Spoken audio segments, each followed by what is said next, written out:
Hello दोस्तों, welcome to the unexplained Hindi. दोस्तों, death के बाद क्या होता है ये कोई नहीं जानता। साइंस के पास इसका कोई जवाब नहीं है। कई सारे धर्म और रिलीजियस साइंस इसका अलग अलग व्याख्या करती हैं। अलग अलग धर्मों की अलग अलग मान्यताएं हैं, जिनमें से एक मान्यता पुनर्जन्म की है, जिसे कई धर्म मानते हैं। और इतिहास में ऐसे कई बार सुनने को मिला है जिसमें पुनर्जन्म का जिक्र हो। और इसका सबसे बड़ा एग्जाम्पल है तिब्बत के दलाई लामा।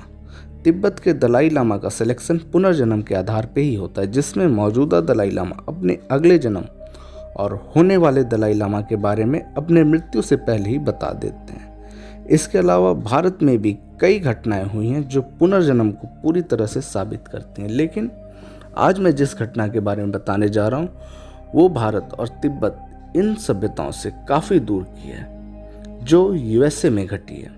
तो चलिए जानते हैं इस अनोखे रहस्य के बारे में। अगर आप चैनल पे नए हैं तो प्लीज़ सब्सक्राइब करके बेल आइकन प्रेस कर दें, ताकि ऐसे इंटरेस्टिंग वीडियो आपको मिलती रहे। Let's go through the unexplained.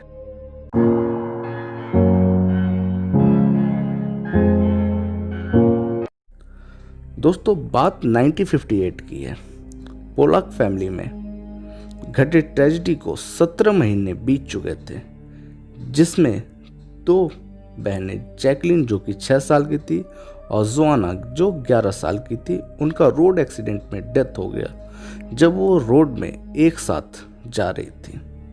और इस इंसिडेंट के 17 महीने बाद उस घर में एक खुशी की लहर आई, जो 4 अक्टूबर 1958 को उस घर में हुआ।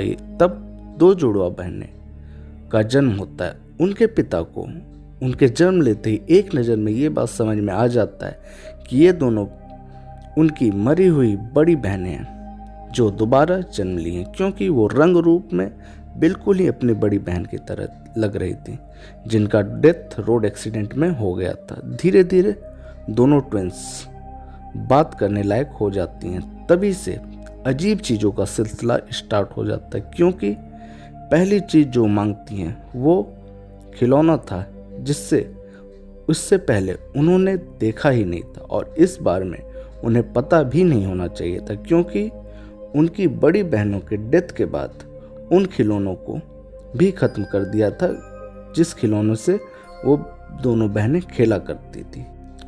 यानी उन दोनों ट्विंस बहनों को उनकी बड़ी बहनों के खिलौनों के बारे में बिल्कुल ही पता नहीं होना चाहिए था। फिर भी उन्हें इस बारे में पता था।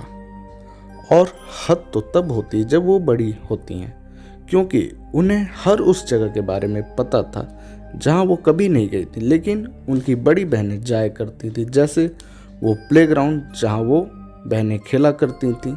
दोनों जुड़वा बहनें कभी स्कूल नहीं गई थी, लेकिन उन्हें उस स्कूल के बारे में सब कुछ पता था जिनमें उनकी बड़ी बहनें पढ़ा करती थी।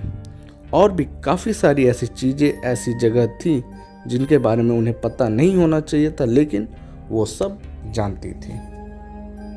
ये बेहद आश्चर्यजनक था। लेकिन इससे भी आश्चर्यजनक घटनाएं तब घटने लगी जब जुड़वा बहनें 5 साल की हो गईं। उन्हें रात में डरावने सपने आने लगे, जिनमें उन्हें ये दिखता था कि उनकी एक्सीडेंट कार के द्वारा हो जाती, और कभी कभी तो दिन के वक्त भी उनको इस एक्सीडेंट का दृश्य दिखाई देता था, जिससे वो शौक में आ जाती थी और चीखने चिल्लाने लगती थी।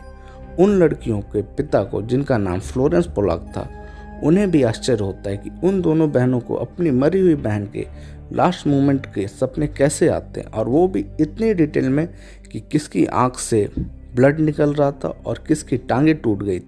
ये सब उन्हें डिटेल में पता था। और इन सभी चीज़ों के जान के उनके पिता बेहद आश्चर्य में पड़ जाती, और ये सब उनके लिए काफ़ी डरावनी बात भी थी। पुनर्जन्म के सबसे बड़े एक्सपर्ट और यूनिवर्सिटी ऑफ वर्जीनिया के नोटेबल साइकोलॉजिस्ट डॉक्टर स्टीवंस को जब इस घटना के बारे में पता चला, तो उन्होंने इसकी जांच पड़ताल की और उन लड़कियों को साइकोलॉजिकल टेस्ट किया और पाया कि उनकी मेमोरीज किसी भी तरह आर्टिफिशियल बिल्ड नहीं की गई है। यानी ये उनके पिता या माता द्वारा बिल्कुल भी सिखाया नहीं गया, और वो बिल्कुल ही रियल है, जो उनके माइंड में खुद ब खुद आते हैं। उनका मानना था कि ये रियल केस है री इनकारनेशन का, यानी ये सच्चा सबूत है पुनर्जन्म का। वो जुड़वा बहनें जब तक 20 की हुई उनकी यादें धुंधली होती गई, यानी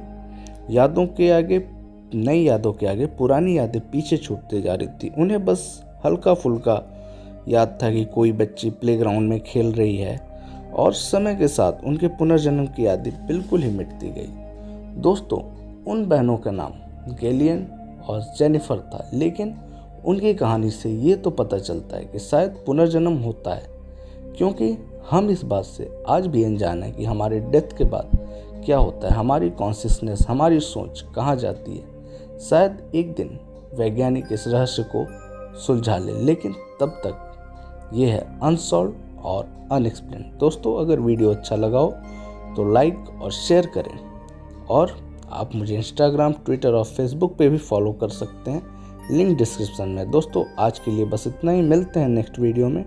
take care, thanks you for watching.